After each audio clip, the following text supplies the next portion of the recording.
যে আপনি অনতিবিলম্বে সংবিধানে আইন যুক্ত করতে হবে।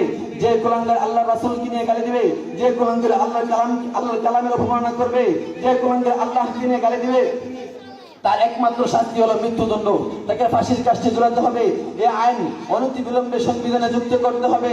না হলে শুনে রাখুন, এই উম্মার ভিতরে এখনো লুকায়িত আছে খালিদ বিন ওয়ালিদ, এই উম্মার ভিতরে এখনো লুকায়িত আছে মুহাম্মদ বিন কাসিম, এই উম্মার ভিতরে এখনো লুকায়িত আছে মুহাম্মদ আল ফাতিহ, এই উম্মার ভিতরে এখনো লুকায়িত আছে সালাউদ্দিন আইয়ুব, এই উম্মার ভিতরে এখনো লুকায়িত আছে উসামা বিন লাদেন।